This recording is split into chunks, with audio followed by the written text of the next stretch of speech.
Muy bien, buenos días. ¿Qué se cuentan? ¿No? ¿Nadie se cuenta algo o qué? Ah, sí, ha llovido delicioso, ¿no? Para dormir. Hoy salió el sol, gracias a Dios, porque ayer hizo y estos días ha hecho a unos fríos que aguantan quedarse en la cama unas buenas horas, pero el problema es que no se puede, hay que trabajar, ¿sí o no? Bueno, privilegiados los que sí pueden dormir hasta tarde, qué rico. ¿Cuántos todavía duermen hasta tarde y lo disfrutan? Dice, wow, qué rico, qué delicioso. Ah, qué genial. Yo me acuerdo de esas épocas, hermoso. Pero bueno, damos gracias a Dios por la palabra, por este tiempo de adoración y vamos directamente a lo que vamos a predicar hoy. Primera de Pedro, capítulo 4. Versículo 1 al 11, Primera de Pedro, capítulo 4, verso 1 al 11. Y vamos a leer en Nueva Traducción Viviente y si no, puedes ver en la pantalla si alcanzas a ver. Primera de Pedro 4, 11. Uy, check, be careful. Yo creo que ahí está bien, no le subas más, please. Ok, ¿todos están ahí? Primera de Pedro 4. Ok, vamos a leer los versículos 1 al 11. Dice, por lo tanto, ya que Cristo sufrió dolor en su cuerpo, ustedes prepárense, adoptando la misma actitud que tuvo Él, y estén listos para sufrir también. Pues si han sufrido físicamente por Cristo, han terminado con el pecado. No pasarán el resto de la vida siguiendo sus propios deseos, sino que estarán ansiosos de hacer la voluntad de Dios. En el pasado han tenido más que suficiente de las cosas perversas que les gusta hacer a los que no tienen a Dios: inmoralidad y pasiones sexuales, parrandas, borracheras, fiestas desenfrenadas y abominable adoración a ídolos. No es de extrañarse que sus amigos de la vieja vida se sorprendan de que ustedes ya no participan en las cosas destructivas y descontroladas que ellos hacen. Por eso los calumnian. Pero recuerden que ellos tendrán que enfrentarse con Dios, quien está listo para juzgar a todos, tanto a vivos como a muertos. Por esta razón, la buena noticia fue predicada a los que ahora están muertos. Aunque fueron destinados a morir como toda la gente, ahora vivirán para siempre con Dios en el Espíritu. El fin del mundo se acerca. Por consiguiente, sean serios y disciplinados en sus oraciones. Lo más importante de todo es que sigan demostrando profundo amor unos a otros, porque el amor cubre gran cantidad de pecados. Abran las puertas de su hogar con alegría al que necesite un plato de comida o un lugar donde dormir. Dios, de su gran variedad de dones espirituales, les ha dado un don a cada uno de ustedes. Úsenlo bien para servirse los unos a los otros. ¿Has recibido el don de hablar en público? Entonces habla como si Dios mismo estuviera hablando por medio de ti. ¿Has recibido el don de ayudar a otros? Ayúdalos con toda la fuerza y la energía que Dios te da. Así cada cosa que hagan traerá gloria a Dios por medio de Jesucristo. A Él sea toda la gloria y todo el poder por siempre y para siempre. Amén. Es hermoso leer la palabra, ¿sí o no? Pues bien, el mundo en el que vivimos usted y yo actualmente está completamente diseñado para el mal. Este mundo en el que vivimos no está hecho para el bien, está diseñado para el mal. Y si de pronto usted no está de acuerdo conmigo, Jesús advirtió esto en su oración por los creyentes en Juan capítulo 17. Y vamos a leer Juan 17 del 13 en adelante hasta el 19. Y vean lo que dice Jesús acerca del mundo. Jesús está orando por sus discípulos y dice lo siguiente: ahora voy a ti. Mientras estuve con ellos en este mundo, les dije muchas cosas para que estuvieran llenos de mi alegría. Les he dado tu palabra y el mundo, ¿qué hace el mundo? Los odia. ¿Por qué? Porque ellos no pertenecen al mundo, así como yo tampoco, dice Jesús, pertenezco al mundo. No te pido que los quites del mundo, sino que los protejas del maligno. Al igual que yo, ellos no pertenecen a este mundo. Hazlos santos con tu verdad, enséñales tu palabra, la cual es verdad. Así como tú me enviaste al mundo, yo los envío al mundo y me entrego por ellos como un sacrificio santo para que tu verdad pueda hacerlos santos. Así que en esta oración de Jesús nos deja ver que el mundo es totalmente contrario al Evangelio. El Evangelio simboliza el bien, la bondad, lo justo. ¿Qué es lo contrario a lo bueno, lo justo, lo agradable? ¿Qué es lo contrario? Todo lo malo. Y el mundo es eso. El mundo es absolutamente todo lo malo y Jesús nos deja claro esto. Y nos dice que el mundo es totalmente contrario a las personas que creen en Cristo, contrario a lo que ellos profesan, contrario a lo que ellos viven. Así que el mundo no es un buen lugar para los creyentes. Es tal vez el peor lugar. El mundo es el mundo en el que vivimos. Es tal vez el peor lugar para ser creyente. Porque este mundo tiene una corriente natural y esa corriente es hacer el mal. Y los creyentes tienen otra manera de ver la vida. ¿Hasta aquí me siguen? Bueno, por esa razón, ¿qué se espera que pase? Se espera que el mundo odie a los cristianos. ¿Qué es lo que se espera? Así que cuando el mundo ama a la iglesia, ¿qué estará mal? ¿El mundo o la iglesia? Es una buena pregunta. Porque si el mundo ama a la iglesia no está siendo lo suficientemente iglesia. Porque lo que Jesús dice es que naturalmente lo que va a pasar con la iglesia es que va a ser odiada por el mundo.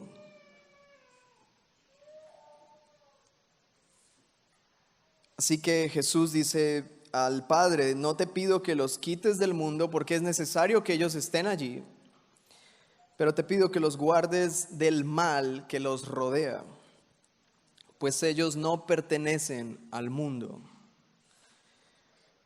Es una palabra interesante porque es no pertenezco al mundo. Y la pregunta que surge es, ¿qué tan identificado o qué tanto sentido de pertenencia yo siento con este mundo? Y la verdad es que deberíamos responder que nos sentimos muy parte de este mundo, sí o no. Para ponerles un ejemplo, la corriente de este mundo es altamente consumista, ¿sí o no? Es la razón por la que el marketing funciona. ¿Por qué el marketing funciona?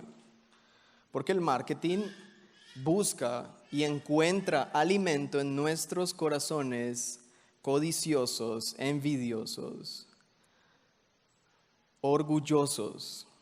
Entonces, cuando a ti te venden una idea de que tú puedes ser más grande, más lindo, de mejor clase, pues claro que eso es lo que tú quieres escuchar. Por eso el marketing funciona. Por eso el mundo cada vez es más consumista. Por eso el capitalismo funciona, entre comillas. Porque en una sociedad en la que todos quieren estar arriba y es competitiva, funciona. Y no importa qué tú quieras hacer. Y por eso el socialismo jamás funcionará. Porque el socialismo habla ¿de qué?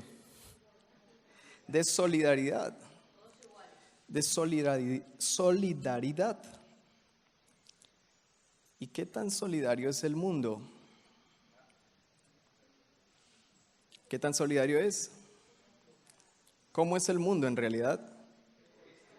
Egoísta, envidioso, que me respeten mi propiedad privada. Este es un tema difícil en estos tiempos, ¿no? Pero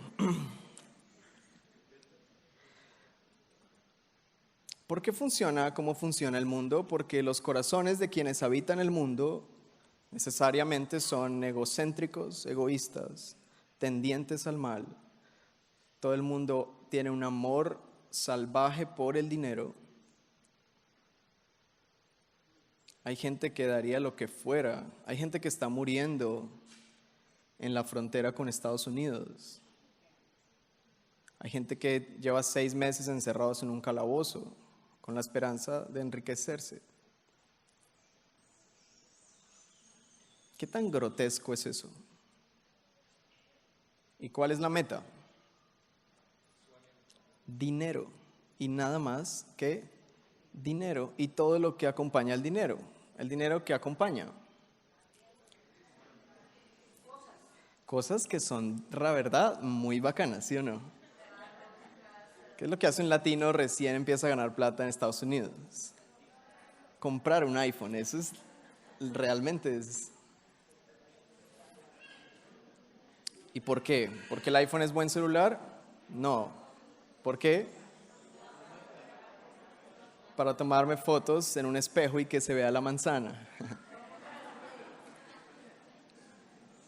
Es un absurdo. Pero es lo que somos al final. ¿Entienden cómo es el mundo? ¿Por qué hay violencia?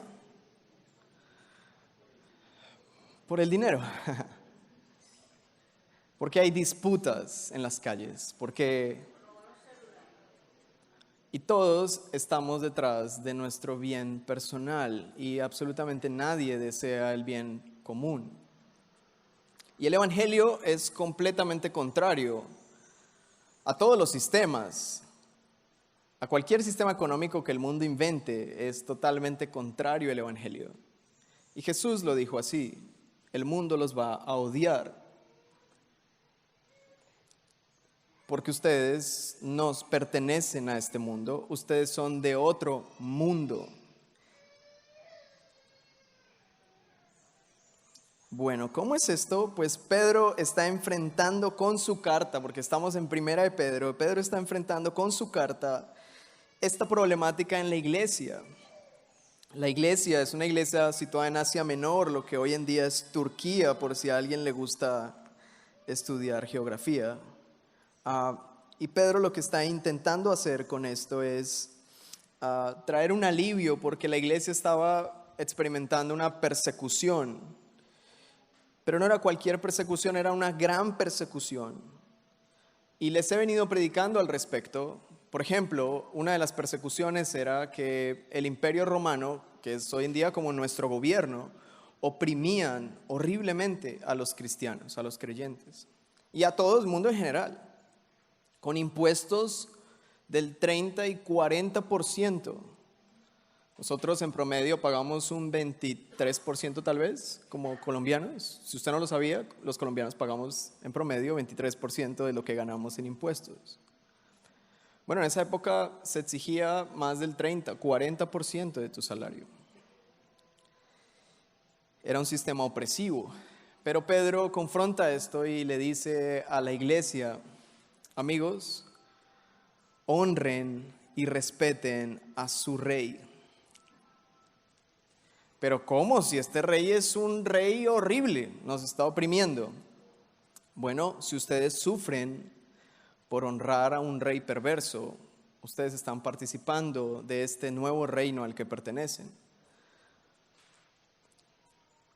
Otro contexto era el de los jefes y los empleados. En esa época eran amos y esclavos. Y Pedro le dice a los esclavos: honra a tu amo. Pero este amo es opresivo, me golpea. Si sufres por hacer el mal, te lo mereces. Pero si sufres por hacer el bien, mi amigo, tú estás participando del reino al que perteneces ahora. ¿Por qué? Porque el reino que vive dentro de ti lucha contra el reino que está externo a ti. Y el reino que está externo a ti es este mundo y te va a odiar, te va a oprimir. Pero tú no respondes mal por mal. Porque tú no honras a tu gobierno ni a tu jefe porque ellos lo merezcan, sino que al hacerlo tú estás amando al Señor. Y veíamos ese título: por amor al Señor, sujétense al rey. Por amor al Señor, sujétense a sus amos. Y el siguiente cuadro que presenta Pedro lo prediqué hace poco: por amor al Señor, las mujeres estén sujetas a sus maridos. Que creo que ha sido una de las predicaciones más difíciles de dar. Hoy estamos un capítulo después de mi última prédica y estamos aquí terminando de entender la persecución y la opresión que vivían estas personas. Estaban siendo oprimidas por el gobierno, por sus jefes, y en sus casas las mujeres por sus esposos. Así que Pedro ha venido intentando dar una nueva perspectiva de vida a quienes creemos en Cristo, de cómo interpretar y cómo vivir en medio de un mundo que naturalmente nos va a odiar. Y con esto Pedro trae ánimo, pero al mismo tiempo consejo de cómo vivir la fe cristiana en medio de un mundo que está diseñado para el mal. Ahora, es seguro que estamos más cerca del fin que Pedro y los apóstoles, ¿sí o no? Pedro escribió, acabamos de leer, el fin está cerca. Si Pedro creía que el fin estaba cerca, nosotros que estamos 2000 años después de Pedro, con más certeza podemos decir, el fin está cerca. La maldad seguirá aumentando, ¿sí o no? La maldad seguirá aumentando. Y yo espero que nuestra predicación y nuestra manera de vivir como creyentes también vaya aumentando. Y las dos cosas aumentarán al punto que tengamos que ser perseguidos por nuestra fe. Si la maldad sigue creciendo y la iglesia también sigue creciendo, inevitablemente en algún punto de ese par de crecimientos la iglesia empezará a ser perseguida.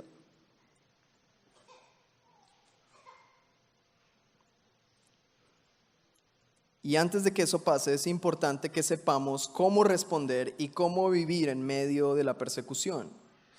Pero no estoy hablando solo de circunstancias extremas, como por ejemplo que cierren este templo, no nos dejen congregarnos, o cosas como esas que pudiéramos pensar que tal vez pasarán. Pero me refiero a cómo esto se empieza a manifestar en nuestras familias, con nuestros amigos, con nuestros gobernantes, con nuestros jefes, con nuestros compañeros de trabajo, en fin, en todos nuestros entornos. Si nuestra fe crece, lo más seguro es que también empiece a crecer la oposición a nuestra fe. Empecemos entonces con el versículo 1 y 2 de lo que leímos de 1 de Pedro 4. Creo que es la parte más nutritiva de la prédica o del pasaje. Dice el verso 1 de 1 Pedro 4, por lo tanto, ¿qué hizo Cristo? Ya que Cristo sufrió, ¿qué fue lo que sufrió? Dolor en su cuerpo. ¿Qué es lo que tenemos que hacer nosotros? Ustedes prepárense, adoptando la misma actitud que tuvo Él, y estén listos ¿para qué? ¿Estás listo para sufrir? Tal vez nadie nos ha dicho que hay que sufrir, pero bueno, aquí estamos en medio de esto. Y lo que sigue es, si han sufrido físicamente por Cristo, han terminado con el pecado. Bueno, hay muchas cosas aquí. En primer lugar, Pedro señala el dolor físico, el dolor en el cuerpo. Nos recuerda que nuestro Salvador tuvo que pasar por el dolor corporal hasta la muerte para vencer el pecado. Pero no solamente eso, sino para conquistar nuestra libertad. Y con base en ese sufrimiento de Cristo, Pedro nos anima a prepararnos. Pero la pregunta es, ¿para qué nos preparamos y cómo lo hacemos? Pues el mismo texto nos da la respuesta, porque dice que debemos prepararnos para sufrir. Y es casi como una promesa. Es prepárate porque el sufrimiento viene. Si tú deseas vivir tu vida cristiana según como Dios ha establecido y tu fe va a empezar a crecer, lo primero que debes saber es que vas a sufrir. ¿Por qué? Porque vives en un mundo que odia a los que creen en serio. Y es inevitable. El mundo no va a cambiar. El mundo no se va a poner bonito. Ahora nos va a amar. Ay, tan bonitos los cristianos. No. El mundo se va a poner cada vez más hostil contra la fe cristiana. Nosotros no tenemos necesidad de ser hostiles contra el mundo, porque nuestro mensaje es la verdad y la verdad siempre ha sido ofensiva.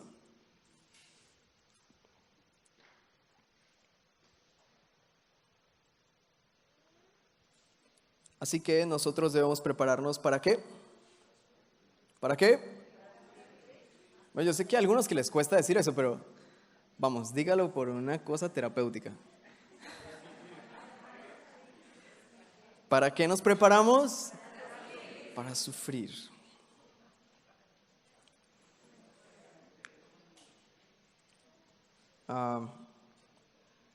Pero también debemos preguntarnos cómo prepararnos. Y el texto dice que debemos prepararnos teniendo la misma actitud que tuvo Jesús. Y para entender la actitud de Jesús podemos irnos por un momento a este hermoso poema en Filipenses sobre la obra de Cristo en el capítulo 2, Filipenses capítulo 2, y leemos del verso 5 al 8. Este es un poema extraordinario, dice Pablo en este capítulo 2 de Filipenses. Verso 5 dice, tengan la misma actitud que tuvo Cristo Jesús. Aunque era Dios, no consideró que el ser igual a Dios fuera algo a lo cual aferrarse. En cambio, renunció a sus privilegios divinos, adoptó la humilde posición de un esclavo y nació como un ser humano. Y cuando apareció en forma de hombre, se humilló aún más a sí mismo en obediencia a Dios y murió en una cruz como morían los criminales. El pasaje no te está diciendo que vayas y te hagas crucificar en una cruz. ¿Qué es lo que te está pidiendo el pasaje? Que tengas la misma actitud. ¿Cómo prepararte para el sufrimiento? Mira una y otra vez la actitud que tuvo Cristo, que estuvo dispuesto a humillarse, de pasar de ser Dios a ser un hombre. No contento con eso, no solo fue un hombre, sino que se humilló siendo hombre a la condición más baja que pudiera tener un hombre.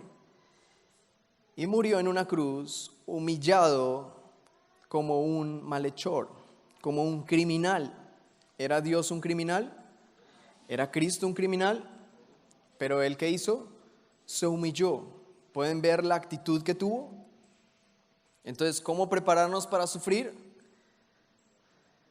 Teniendo la misma actitud que tuvo Cristo. Pero solo podemos tener esa misma actitud en la medida en la que miremos una y otra y otra y otra vez la obra de Cristo, en la medida que una y otra vez nos asombremos de su sufrimiento, de sus padecimientos, en la medida en la que adoremos al Cordero sacrificado en nuestro lugar, mirarlo a Él una y otra vez va a hacer que nuestra fe crezca al punto que podamos imitar su actitud. Cuando te juntas con personas que tienen una actitud tan déspota, si pasas un mes, el primer mes dices, qué pereza este tipo. Al segundo mes, ya eres un poco más tolerante. ¿Qué es lo que pasa a los 6 meses? Que tal vez ahora eres igual. La idea de mirar a Cristo, que aparece en toda la Biblia, los que miraron a Él fueron alumbrados. Mirarlo a Él. Y claro que no lo podemos ver hoy día, pero a través de la Escritura podemos ver quién es Él, su obra. Y es hacer este ejercicio lo que nos hace tener la misma actitud que tuvo Él. Entonces, ¿para qué debemos prepararnos? Para sufrir. ¿Y cómo tenemos que prepararnos? Teniendo la misma actitud. ¿Y cómo podemos tener la misma actitud? Mirándolo a Él. Bueno, hasta aquí todo ha sido bien didáctico. La parte final del verso 1 dice algo complejo. No sé si lo pudieron notar, pero ese versículo dice una cosa que es compleja de entender. Dice, pues si han sufrido físicamente por Cristo, dice la parte final del verso 1 de 1 de Pedro 4, si han sufrido físicamente por Cristo, han terminado con el pecado. Esa frase es compleja. Lo que está diciendo aquí pareciera literalmente que dijera que los que han sufrido en el cuerpo por Cristo han terminado con el pecado. Entonces, algún entusiasta podría decir, bueno, yo lo que tengo es que sufrir en el cuerpo, y mucha gente lo hizo. Entonces hay gente que se golpea, le pide a otros que le peguen, que lo golpeen, porque entienden que el sufrimiento es inducido, es la base para acabar con el pecado. Y es lo que algunos creen con los golpes. Yo voy a acabar su maña a golpes. Tiene la maña de comerse las uñas, pues cada vez que lo vea comiéndose las uñas, ¿qué hago? Y el golpe acabará con la mala maña. No es eso lo que está queriendo decir Pedro con esto. Y tuve que estudiar el término terminado, porque dice, ha terminado con el pecado. ¿Qué significa terminado? Pues el autor ha traído este término, que es un término griego, para referirse al pecado y lo que ha pasado con el pecado. Dice, el que ha sufrido en el cuerpo ha terminado con el pecado. Ahora, la traducción al español no es muy apropiada, pero el verbo terminar o terminado realmente es como cesar. Y aparece en otro texto de la Biblia que es en Lucas 8, y Jesús está allí navegando en una barca en el mar de Galilea, y sus discípulos van con él, y de repente se levanta una tormenta gigante. ¿Sí o no? Y los vientos y las olas, y Jesús, ¿qué hacía? Dormía, Jesús estaba durmiendo. Entonces los discípulos despiertan al Señor, es como, Señor, nos vamos a matar. Y la tormenta estaba horrorosa. Y el Señor le habla a los vientos y a las olas, ¿y qué es lo que pasa? Que las olas y los vientos cesaron. Y cuando dice cesaron es la misma palabra que se usa aquí para decir que ha terminado con el pecado. Ahora, evidentemente las olas cesaron no por sí solas. ¿Qué las hizo cesar? La voz de Jesús. Cuando escucharon la voz de Jesús, las olas cesaron. Entonces, cuando el texto dice que los que han sufrido en el cuerpo por Cristo han terminado o han cesado el pecado, no quiere decir que ellos lo consigan. No quiere decir que sea una acción que ellos hacen. Claro, yo estoy aquí sufriendo para acabar con mi pecado. No, lo que está diciendo es lo mismo que pasa con las olas y los vientos. Cuando cesa el poder del pecado en alguien, no es porque ese alguien lo cese, sino es porque la palabra de alguien más o la acción externa de alguien más hace cesar el poder del pecado en él. De la misma forma que las olas y el viento cesaron por la palabra de Cristo, es la misma forma que por su obra nosotros hoy en día, si es que hemos nacido de nuevo, tenemos victoria sobre el poder del pecado. Y esa es nuestra victoria. Así que no es sufrir para terminar con el pecado, sino que lo que está diciendo Pedro es que si tú eres capaz de sufrir en el cuerpo por causa de Cristo, es una evidencia de que Cristo ha vencido el poder del pecado en tu vida. Porque nadie estaría dispuesto a ser golpeado por esta causa a menos que entienda que esta causa es la causa más grande y noble que existe. Nosotros no experimentamos eso, pero la mayoría de personas no experimentamos golpes, no nos van a perseguir, no nos están encarcelando por creer en Cristo, pero tal vez lo máximo que podemos sufrir es vergüenza y muchas veces ni eso estamos dispuestos a sufrir. La mayoría de personas que te rodean, que no son creyentes, no tienen ni la menor idea que tú eres creyente.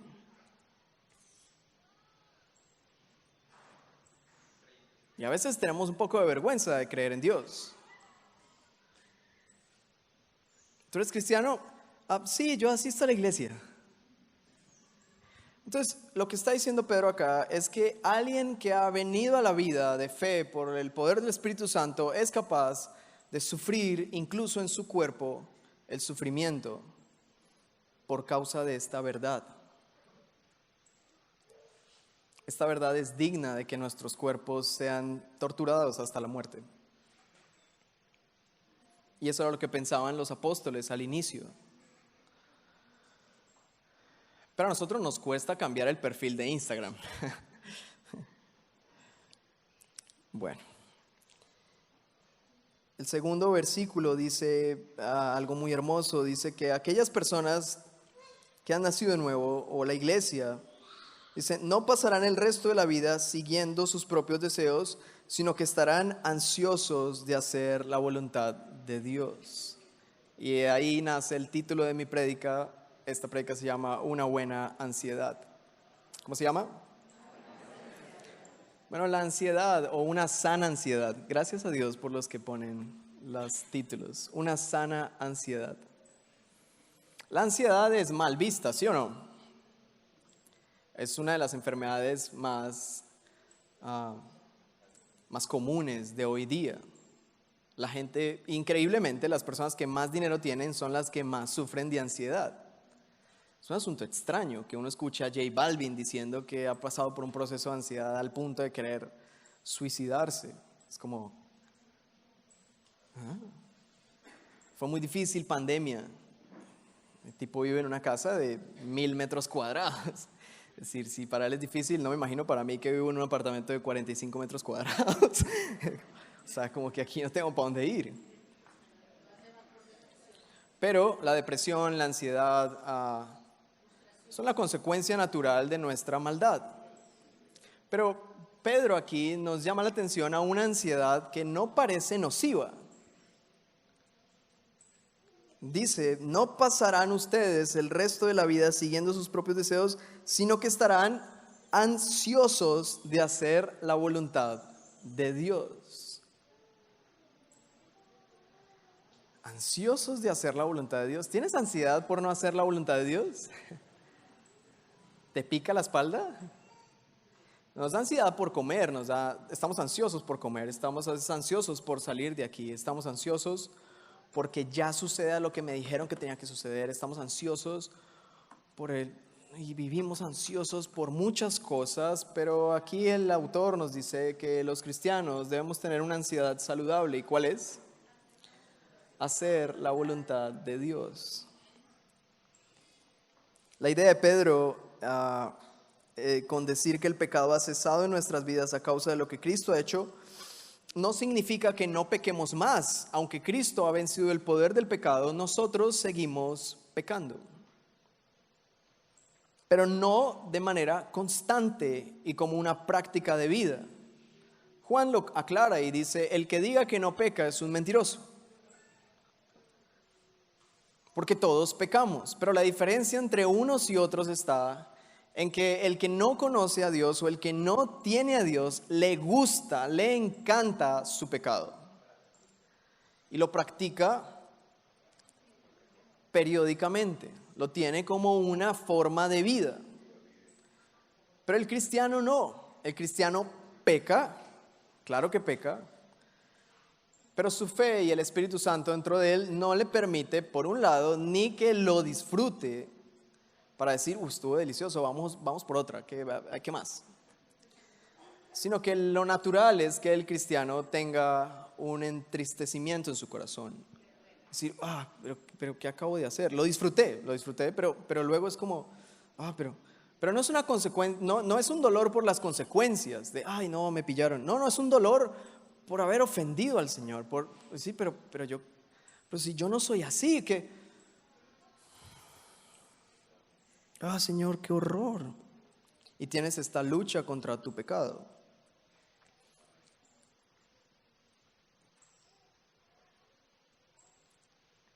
Pero los que no tienen a Dios no tienen esa lucha, sino que lo disfrutan. Y el versículo 3 dice lo siguiente, vamos a leer del 3 en adelante. Dice, Pedro les dice a los que se han convertido al evangelio, dice, en el pasado ustedes han tenido más que suficiente de las cosas perversas que le gusta hacer a los que no tienen a Dios. Y aquí menciona una pequeña lista de lo que le gusta hacer a las personas que no tienen a Dios. ¿Qué es lo que les gusta? La inmoralidad y pasiones sexuales. ¿Cuántas cosas entran ahí en inmoralidad y pasiones sexuales? Cientos de cosas. ¿Qué significa inmoralidad y pasiones sexuales? Todo lo que tenga que ver con sexo fuera del matrimonio. El sexo prematrimonial antes del matrimonio es fornicación. Y quien disfrute eso es un fornicario. Y si muere disfrutando eso, tiene que enfrentar el juicio de Dios por fornicario. Y eso no lo vamos a ablandar de ninguna manera. Es así como es. Dios estableció el sexo dentro del vínculo matrimonial y toda práctica sexual fuera del vínculo matrimonial es condenada por Dios y es un pecado que se hace contra el propio cuerpo. Los demás pecados se hacen fuera del cuerpo. Tú mientes y hieres a alguien más, pero el pecado sexual es algo que te destruye a ti mismo más que ningún otro pecado y de manera más profunda que cualquier otro pecado.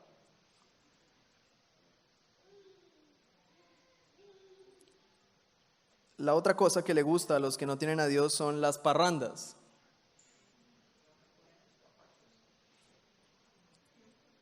La otra cosa son las borracheras, las fiestas desenfrenadas y la abominable adoración a ídolos.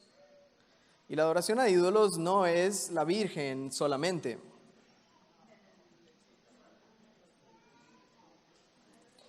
Los ídolos son aquellas cosas o personas que ocupan un lugar demasiado importante en nuestro corazón al punto que pudieran incluso luchar contra Dios.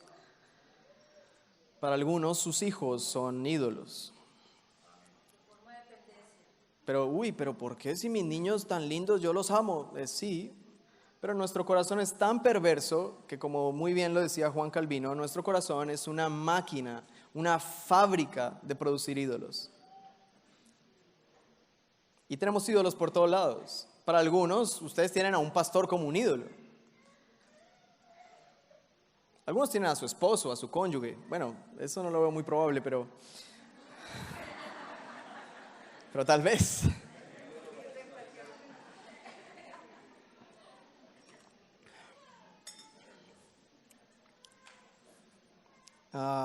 Abominable adoración a ídolos. Pero vean lo que dice el 4, no es de extrañarse que sus amigos de la vieja vida se sorprendan de que ustedes ya no participan en las cosas destructivas y descontroladas que ellos hacen. ¿Y qué es lo que pasa? Por eso los calumnian. Y el 5 es claro, el 5 es claro e incontundente. Pero recuerden, ¿qué es lo que debemos recordar? Que ellos tendrán que enfrentarse con Dios. ¿Y cómo está Dios? Listo. ¿Y para qué está listo? Para juzgar a todos, tanto a vivos como a muertos. Qué fuerte esto. Así que esto es una advertencia y una división clara entre quienes tienen a Dios y quienes no lo tienen. Lo más llamativo de esta parte es que quienes no tienen a Dios calumnian a los que sí lo tienen. Hablan mal de ellos, se burlan de ellos y son los que están mal. Es como cuando en un salón de clases se burlan del mejor estudiante. Es un absurdo. ¿A quién molestan más en la clase? Al nerdo, al juicioso. Es una contradicción completa. ¿Por qué el mejor estudiante de la clase es el que se burlan todos? ¿Por qué? Porque la buena acción, el buen comportamiento de este que hace las cosas bien, ¿qué es lo que hace? Juzga, demanda la mala acción de los demás. Entonces, cuando él dice, profe, traje la tarea y todos los demás no la trajeron, este tipo sí es sapo, hermano.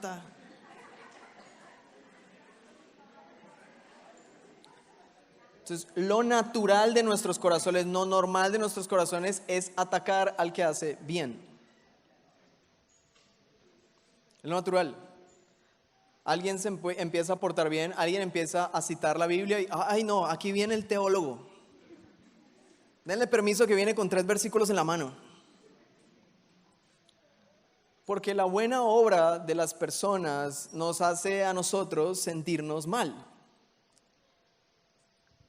Entonces, cuando conoces que hay un buen esposo y tu esposa dice, ay, mire, tan chévere ese esposo, como, usted qué, y empiezas a burlarte de él y lo tratan de afeminado, lo tratan de, no sé cuántas cosas lo pudieran tratar. Cuando un hombre no se la pasa en borracheras, en vainas, en parrandas, ¿qué es lo que dice el mundo acerca de un hombre así? No dicen cosas bonitas, ¿cierto? Usted está dominado por su mujer. Cuando una mujer se sujeta a su esposo, ¿qué es lo que dicen las mujeres del mundo a una mujer que se sujeta a su esposo? ¿Qué es lo que dicen? ¿Mm? ¿Mm? No dicen nada, parece que no dicen nada.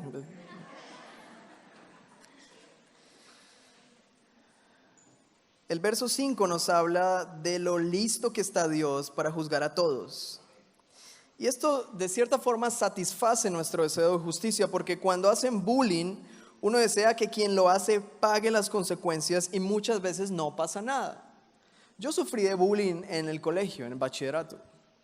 Y un bullying feo, la verdad, un bullying feo. Un bullying feo porque no era peleón, porque mi papá me hizo bullying por no ser peleón. Mi papá me decía, hermano, defiéndase, usted le tan tin, dele en la mula. Mi papá me decía eso, sí. Y yo le respondí, papá, pero nosotros somos cristianos. Es una historia verídica, ¿no? Estoy diciendo contigo.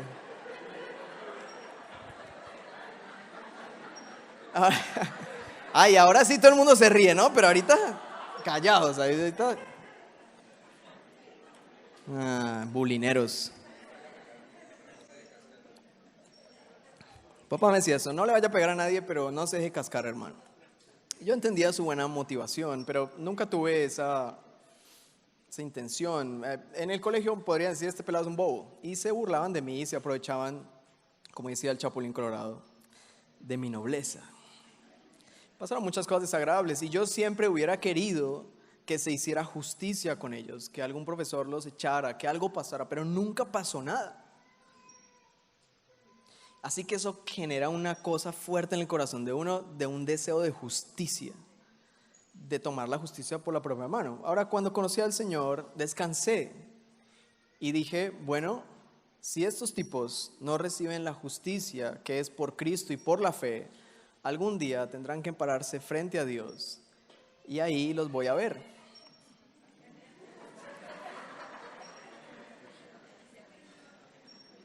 Los borrachos podrán burlarse de nosotros en la cara, los corruptos y tramposos podrán tratarnos de bobos y pobres. Hermano, usted está pobre es porque usted no es avispado, hermano, a usted le falta calle, pelado. Los mentirosos podrán reírse de nosotros por crédulos y hasta podrán engañarnos. Los adúlteros querrán enseñarnos cuál es la verdadera vida feliz. Pero un día su burla terminará, el juicio vendrá y la justicia se alzará contra ellos y contra sus obras. Muchas veces pensamos que lo que hacemos en esta vida no tiene consecuencias porque no suceden al instante. Pero mi amigo, la justicia puede que tarde, pero llega. El verso 6 es algo curioso y llamativo. Dice, por esta razón la buena noticia fue, ¿por qué razón? ¿Por cuál razón? Porque Dios va a juzgar a todos. Entonces, por la razón de que Dios va a juzgar a todos, dice el verso 6, la buena noticia fue predicada a los que ahora están muertos, aunque fueron destinados a morir como toda la gente, ahora vivirán para siempre con Dios en el Espíritu. ¿Qué es lo que quiere decir esto? Que habían amigos de ellos que ya estaban muertos. Pero esos amigos antes de morir escucharon la buena noticia de salvación. Y al escuchar la buena noticia de salvación, pues ellos murieron en el cuerpo, pero el texto dice que aunque estén muertos, destinados a morir, en el Espíritu ellos van a vivir para siempre con Dios en el Espíritu. Ellos creían, porque era la iglesia, una de las primeras iglesias que existían, ellos creían que Jesús iba a volver por ellos. Ellos tenían tan clara esa verdad que ellos no imaginaban que iban a pasar 2000 años. Ellos creían, en 15 días viene, brother, o sea, mañana puede ser el día. Entonces, cuando alguien moría, ellos decían, ay no, se murió y no vio venir al Señor.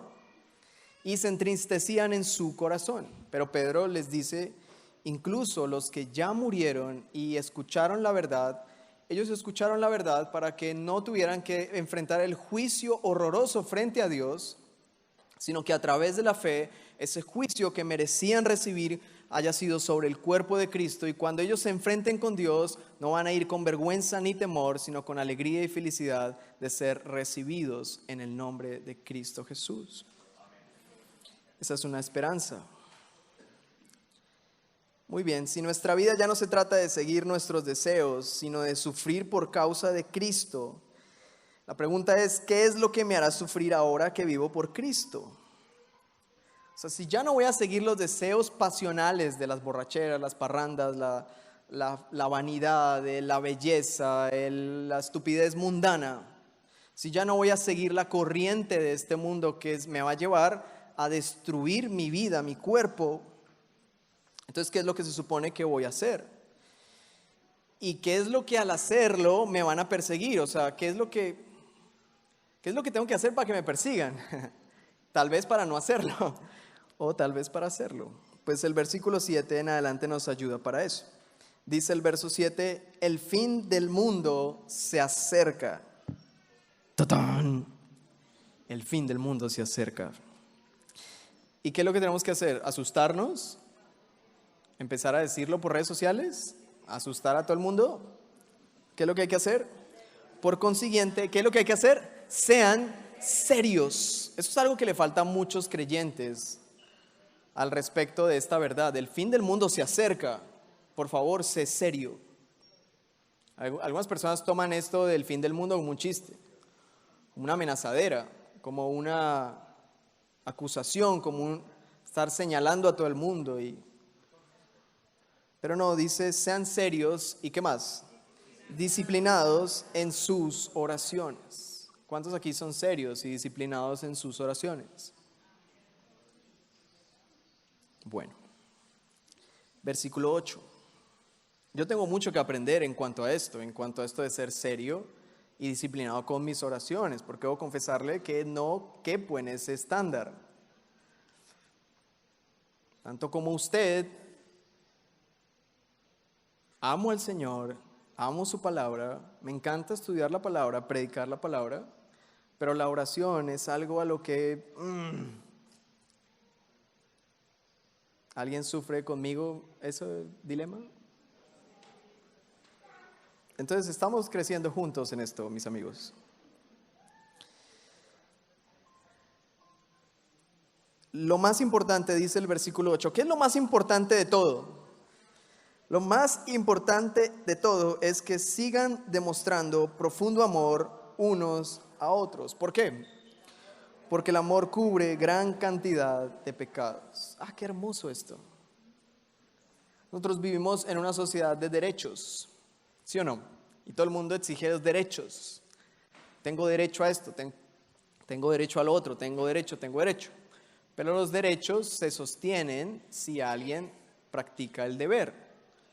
Si un niño tiene el derecho a ser bien educado, ¿cuál es el deber que sostiene ese derecho?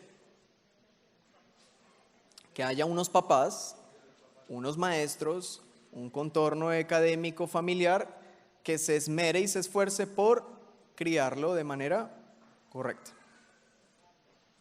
Entonces su derecho se sostiene de la responsabilidad de personas a su alrededor. ¿Me entienden hasta acá? Entonces algunas personas dicen, yo tengo el derecho de que me amen en la iglesia. Yo vengo a la iglesia a que me amen. Tengo derecho, la Biblia dice que me tienen que amar. Bueno, sí, pero la Biblia no dice que te tienen que amar a ti. ¿Qué es lo que dice? Debemos demostrar profundo amor unos a otros. Tú puedes ser uno o puedes ser otro. Lo cierto es que unos a otros nos debemos demostrar el amor. Así que ¿por dónde empezamos? ¿Esperando que me amen? Pero algunas personas piensan que son ellos los que inician el amor. Mi amigo, no. El amor inició cuando Cristo murió radicalmente y sacrificialmente por nosotros.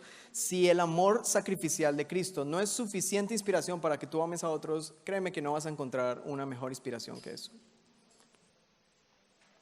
Siguiente, si pueden quitar el mute 4 adentro, por favor. Siguiente, verso 9. Abran las puertas de su hogar, ¿con qué? al que necesite un plato de comida o un lugar donde dormir. Cosas que poco practicamos, ¿cierto? Y usted dice, no, lo que pasa es que hoy en día no se puede hacer eso porque hoy en día uno no sabe quién lo va a robar. Y si a usted lo roba alguien al que usted le abre las puertas de la iglesia, de su casa, ¿no es eso sufrir por causa de Cristo?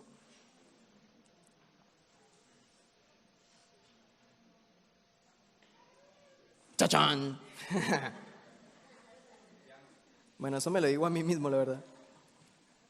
Siguiente, verso 10. Dios, ¿qué es lo que hace Dios? De su gran variedad de dones, si pueden activar el piano, por favor. Gracias, porque Diego estaba ahí como... Dios de su gran variedad de dones espirituales les ha dado un don a cada uno de ustedes. ¿Qué es lo que ha hecho Dios? Aunque tú no lo creas, Dios te ha dado un don, un regalo. Pero ¿qué es lo que hay que hacer con ese don? Usarlo bien. ¿Para qué? ¿Para ser reconocido? ¿Para brillar? No, para servirse otra vez los unos a los otros. ¿Has recibido el don de hablar en público? Entonces, habla como si Dios mismo estuviera hablando por medio de ti. Cuando leí este versículo fue como, sí, soy yo. Y estoy aquí todo contento. El siguiente, ¿has recibido el don de ayudar a otros? Ayúdalos con toda la fuerza y la energía que Dios te da. Así, cada cosa que hagan, ¿qué es lo que traerá? Gloria a Dios por medio de Jesucristo. A Él sea toda la gloria y todo el poder por siempre y para siempre. Amén. ¡Qué genial!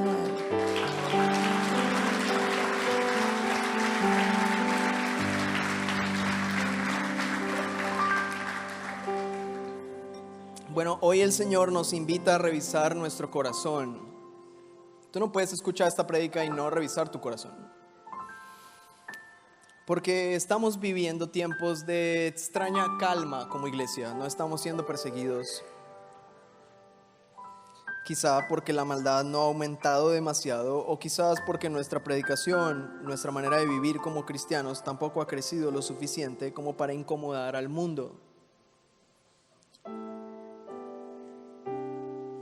Si pensamos que esas dos cosas crecerán, sabemos que la persecución llegará y se pondrá a prueba nuestra fe. Pero tal vez muchos de ustedes ya han enfrentado esa prueba de fe y han fallado. Algunos de ustedes han tenido que estar frente a decisiones, entre decir sí a cosas que claramente tú sabes que va en contra de la voluntad de Dios. Algunos de ustedes han fallado en su prueba de fe. Pero en primer lugar quiero decirles que claramente estuvo muy mal lo que hiciste. Pero mi amigo, si hay un dolor en tu corazón, ese no es el final. Porque Juan en su carta nos dice que si pecamos tenemos un abogado en el cielo. Así que ¿qué es lo que sigue? Arrepentirnos de nuestro pecado. Confesarlo.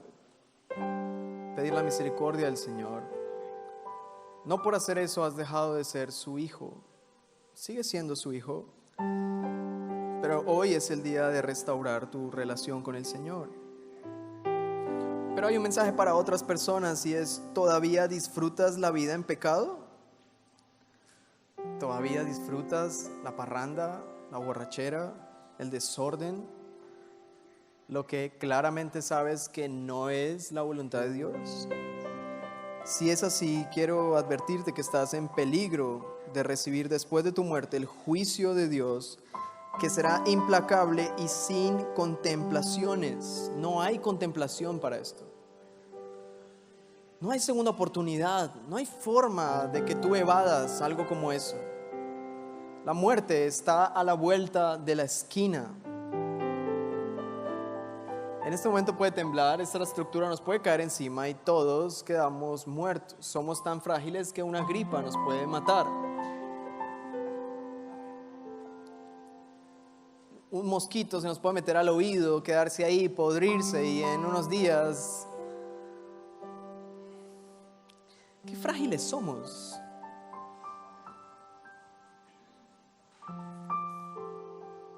Así que todavía tienes esperanza, pero no te estoy pidiendo que dejes de hacer lo que haces. No te estoy pidiendo que digas, sí, me encanta la borrachera, pero no, eso está mal, parce. Yo creo que ya no más. Me encanta tener relaciones sexuales con esta persona que no es mi esposo, pero no, sí es cierto, yo no quiero recibir el juicio, ya no lo hago más. No, eso no es lo que yo te estoy diciendo. Tu esperanza no está en que tú mejores, en que tú te esfuerces por vivir la vida cristiana, porque mi amigo, si no eres cristiano, ¿qué vida cristiana vas a vivir? La esperanza está en que creas en Cristo como aquel que ha vencido el poder del pecado y puede librarte de tu esclavitud y hacerte completamente nuevo para su gloria. Tú no necesitas mejorar, cambiar un poquito. Tú necesitas morir y nacer de nuevo. Y eso solamente lo puede hacer el Espíritu Santo a través de predicaciones como estas. Y si tú hoy estás aquí, yo te hago una invitación a que te arrepientas de tu mal camino frente al Señor y corras hacia Él en arrepentimiento y fe, creyendo que Él ha llevado en su cuerpo el juicio que tú mereces. Y de esa forma tener nueva vida, una vida que desea con ansias, no el pecado, no la próxima vez que nos vamos a enrumbar, sino una vida que desea con ansias hacer la voluntad de Dios y servir con amor a los demás. Yo estuve en el lugar que tú has estado. Yo estuve en inmoralidad sexual muchos años de mi vida. Yo estuve en la mentira, en la destrucción. Tal vez a la luz pública yo no era un borracho o alguien que me emparrandaba mucho. Creo que todos los que me conocen de pequeño no tendrían una imagen de un niño o un adolescente o un joven perdido. Por el contrario, decían, ve, pelado juicioso este. Pero todo era una mentira. Porque en mí había gran pecado y maldad y yo iba rumbo al infierno.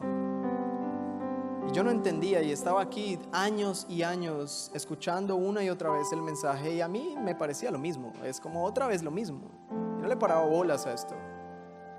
Pero no entiendo cómo un día algo sucedió dentro de mí cuando escuché este glorioso evangelio una vez más.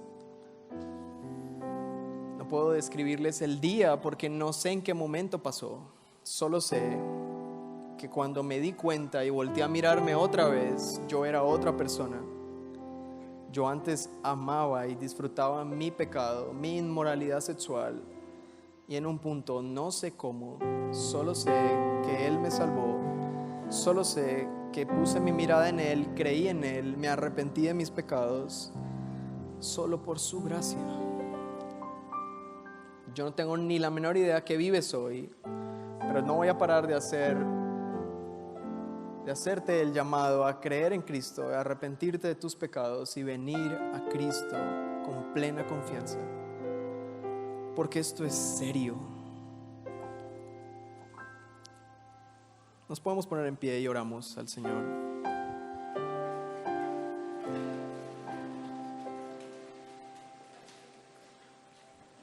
Papá, te damos gracias por tu palabra.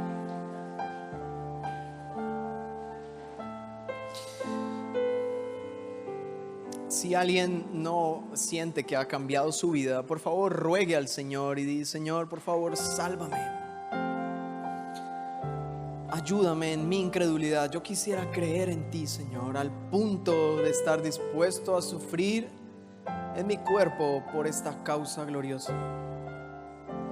Hay gente que está dispuesta a entregar su vida por causas vanas, como equipos de fútbol, como ideologías, como posiciones políticas.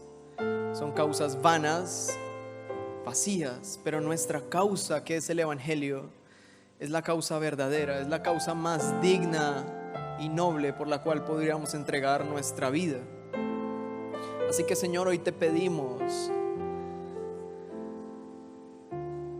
Señor, que tú despiertes en nuestros corazones, en nuestras vidas, un ánimo, una fe por vivir a la luz del Evangelio.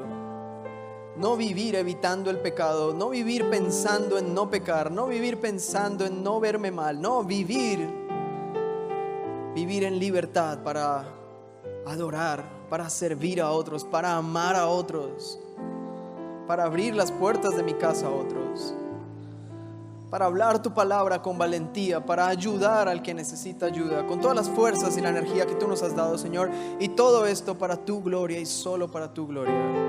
Es la vida que queremos vivir, una vida para tu gloria, en el nombre de Jesús. Amén.